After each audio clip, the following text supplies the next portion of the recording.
Welcome back to News Sources. Now it is finally here, the much anticipated SGR, the standard gauge railway that the government says will boost the economy of the country in a way you've never seen before.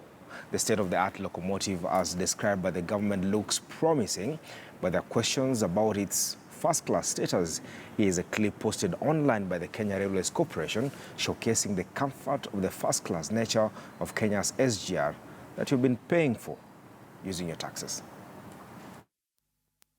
When we are on the first class passenger coach, where we have the retractable table where you can have your laptop or have your meal as you're commuting from one train station to the other, and you can take it all the way back if you do not need it, like that. We have your power outlets where you can charge your phone or your laptop as your battery is low.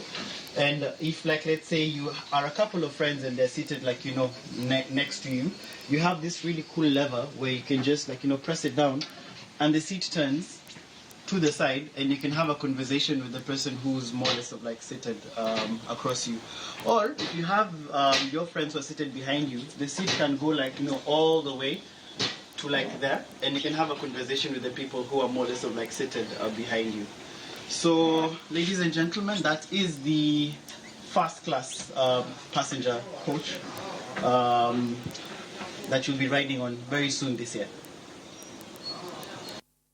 Smart, what else will you ask for from your government? This is first class business. I don't know. I'd like Philip to have a first go at this. It was embarrassing. I think the SGR communication, actually, they really blundered online. That video should not have surfaced online. I think with the much investment, they should actually spent a lot. And the biggest challenge to the SGR team is storytelling. They're not telling us the making of the SGR. I think there's so much vacuum. That's why Kenyans are actually latching on this SGR. And I see that after the video surfaced online, there's been a backlash of guys comparing the SGR to matatus, to the first class. And that should not have surfaced. There's no clear communication in terms of now what is on the ground. And this SGR alone, you see the communication team only focusing on the finishing of the SGR. And the trains actually are finally here. But the making of those Ramadan, I mean, Philip, that's what we need. That's all we need. That's all we need as a country. There's the real locomotive looks like that. And that's the communication coming out. It's a joke. You see, there's no value for money. There's been a vacuum. There's been a vacuum. Oxygen. There's been a vacuum. vacuum. Ever used matatus for Rongai or the other routes? They are better first class than this. This is a joke. You can't take someone on that train. That's a locomotive we used in 1960 when I wasn't born yet. So if you can call that first class, then we're being Smart, conned honestly, as Kenyans. I've been seeing pictures online posted of first class MASH, I don't know, buses flying. Even my Rongai matatus. Yes, they're better than this. with a good sitting position. We've invested 300 billion in this thing. And those matatus only cost 6 million. And it's set with a good first class. Very comfortable seat. But gentlemen, I mean, give it to the government of the day, Smart. I mean, they have done a fabulous There job. is no value for money, and Kenyans should question this. We can't just buy things. That's Kenyan tax is being used. What do you people want, Smart? What do you want? I don't know. It's very hard to fulfill Ramadan Rajab's, dream of Kenya. But what makes this locomotive different from what we had? Just the seat covers. They've just changed the seat covers and put some. That's what I'm saying. The storytelling bit is actually lacking. But which story will they tell with such a They need to show, to actually... Philip, do we need a story or we need to see it? I mean, we want to see it. We want to is it value for money? There's a lot of speculation. Yeah. With the speculation, that's where Rajab actually jumps in and... It's no speculation. Haven't you seen the video? I have seen the video. So how else will you have told that story? That's what I'm saying, as in the SGR team, in terms of now communicating to us. There's nothing about communication. What you see is what you get. It's a joke. Let me add this into the whole conversation, because a lot has been said about the railway construction and its benefits to the economy, also the cost benefits.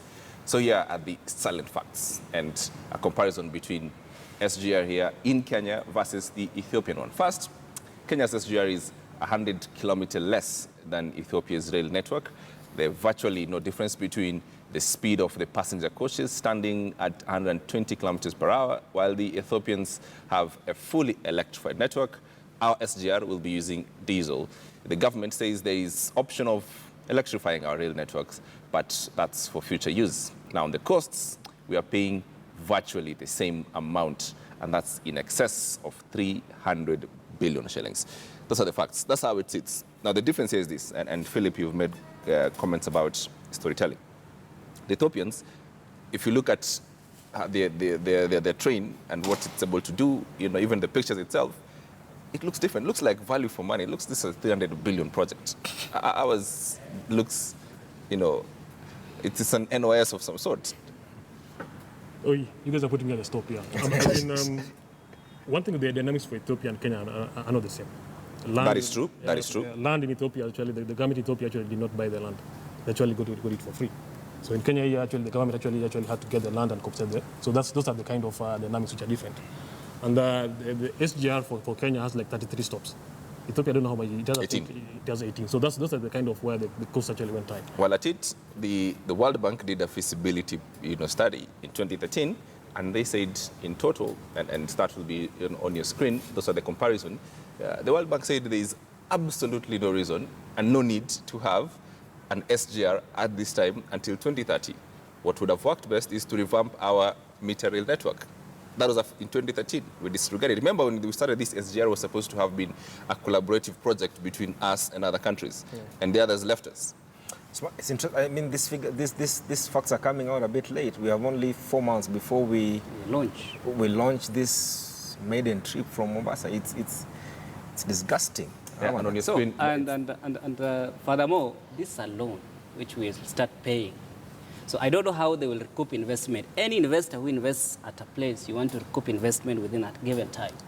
How will Kenya Railways recoup its investment in this? This is money which we just thrown down the drain. It seems these mega projects are just avenues for people to cut deals. There's been this question of that this train will be faster, cut you traveling from Nairobi to Mombasa by half. Airlines will miss out on this big thing because now we have an efficient train. How fast is this snake on the land? 120 kilometers per hour, the passenger train. The one cargo is 80 kilometers per hour. Are we still using the same? No, it's a different track. Yes. This is a different track.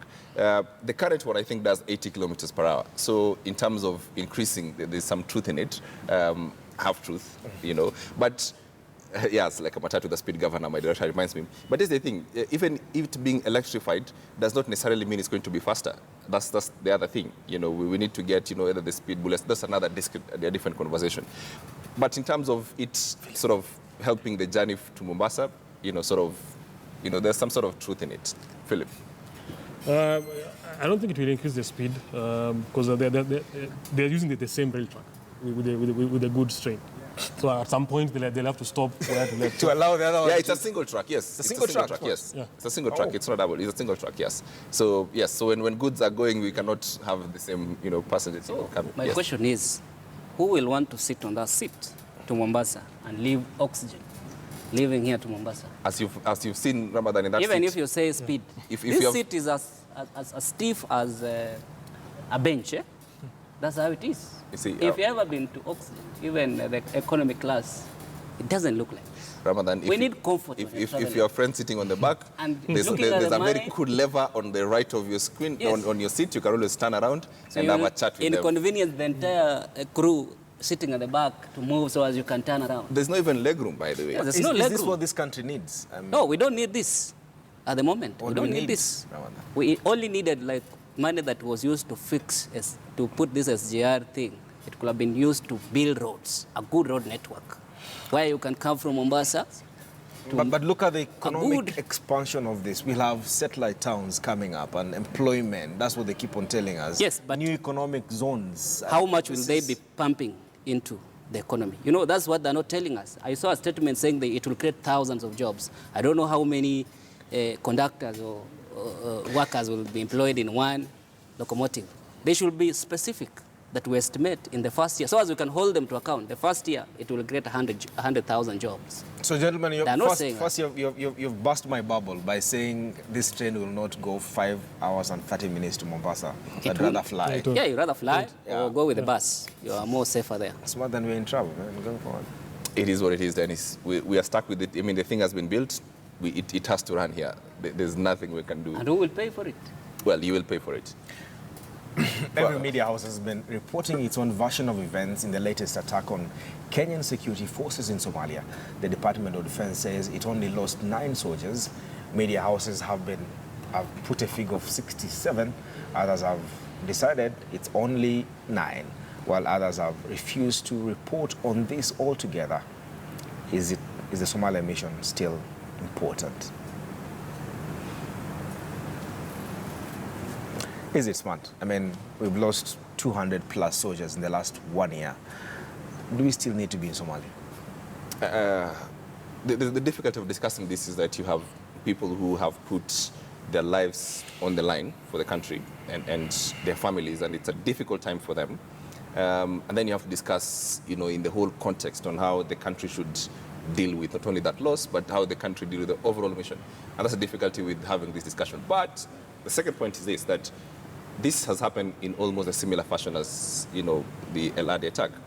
And to that point, questions must be asked, because it either appears something strategically is wrong, and not casting aspersion on the military top command, but it has happened twice. And clearly there's something afoot.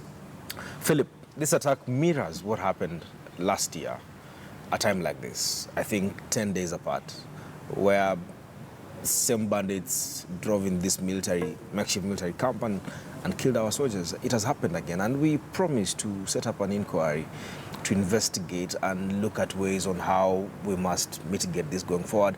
It has happened again. I mean, are we, as much as we support this incursion of Kenyan forces into Somalia, but is it time for us to review what exactly our soldiers are doing in Somalia? I think time has come to actually do an audit of is it worth it for the army to actually to keep on being there, and then to probably throw span in the works. Al-Shabaab is actually beating us on information warfare. As in, after the attack, Al-Shabaab actually are using social media to actually push their agenda. So there's actually information vacuum, and this guy is actually showing photos. Right now, if you go online, there are photos and videos of them showing the actual attack happening. And Ramadan, that has been the biggest debate for the last few days, where media houses have been accused of sitting on this serious story and then singing this patriotism song. Do we have to do this as we keep losing people? I think we're not even sincere to our brothers who are fighting in Somalia, the KDF, because if we are so sincere with them, we will be asking tough questions and asking, why are we in Somalia? Why are we not ending this war? When will we declare victory? Because last time we were beaten, our soldiers were killed, and we are told all those nice stories. Even some argue that telling us the exact number of people, of our forces who died, is giving a hand or a propaganda hand to Al-Shabaab, which is a lie. Even very powerful military like the US, the UK, they always honor their fallen soldiers. When they come back, when that body bag comes back, they give the name, and that one even gives motivation to the ones fighting who are on the front line. But when you just make it to be a secret, then even the ones on front line say, even something happened to me today, no one will care about it. I think we should now ask, for whom are we fighting this war? And why are we still being beaten every time, found like sitting ducks every time? Why is this happening? And you can't blame them, because they're doing a fantastic job for this country, the KDF. Smart. All right.